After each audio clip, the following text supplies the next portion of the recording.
Okay, America's beloved imperial way of measuring, much more difficult than this. So we got to go to eighths of an inch. We may end up reducing.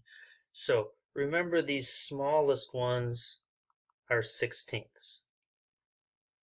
The next smallest units on here are eighths. Then you have quarters and halves. The heights on all those vary, so all the eighth inch marks are the same. Remember, a quarter inch, and then some of these reduce. A quarter inch, so 1/4 is the same as 1/4 is the same as 2/8 or 4/16. Okay, so we want to find this out here. First off, we know it's going to be less than 3. If it goes from 1 to 4, it would be 3. 4 minus 1 gives us 3. So I can pretty much bag those two out right away. And then it's a matter of counting out what you have. Now, remember, fourths are also eighths, just reduced. So if this is a legitimate answer there.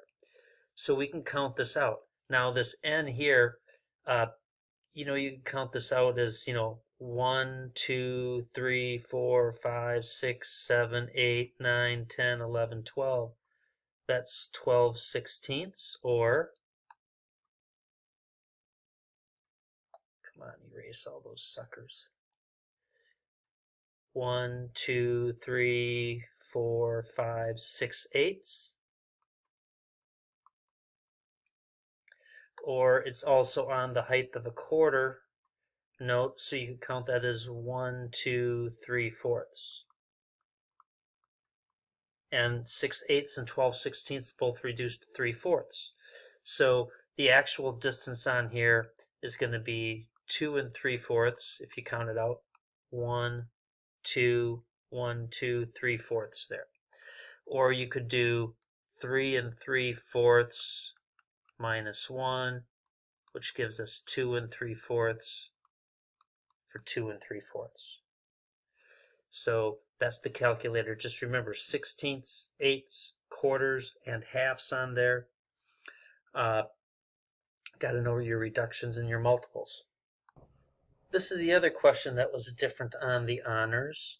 Again, remember our midpoint formula, x1 plus x2 over 2, oops, not equals, comma, y1 plus y2 over 2. And I'm going to say that's going to equal x midpoint, y midpoint, because I'm going to need that. Notice here, folks, you are given a midpoint and one endpoint. We don't have both endpoints. We're using the midpoint to find it.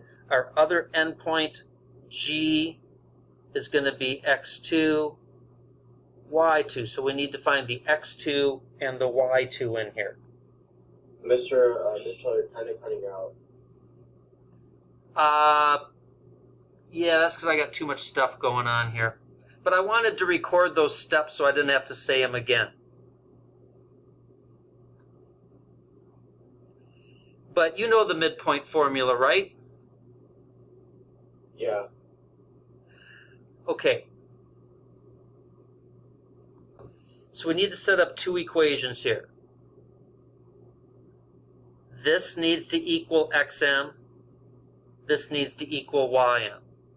So I'm going to have, I'm thinking here, xm equals x1 plus x2 over 2. I put in my numbers from the problem. -6 is xm. That's my x midpoint. I know x1 is -4 plus x2 all over 2. I'm going to do the same for the y's.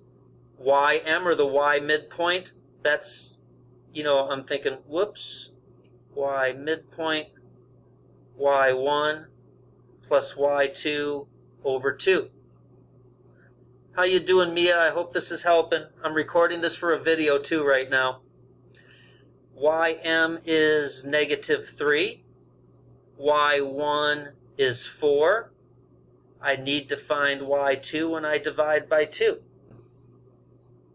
And I'm just going to change my pen color for a minute here. And I'm just going to multiply by 2, or 2 over 1, times 2. Again, I'm going to times 2.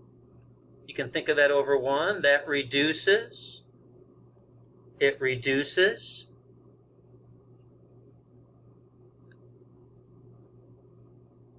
-12 equals -4 plus x2.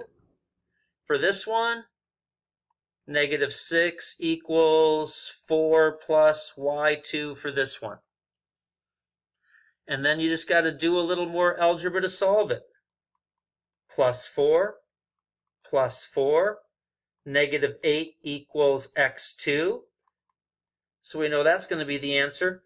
Well, we're pretty much done. That's the only one with -8 for an answer, so that's our only good candidate.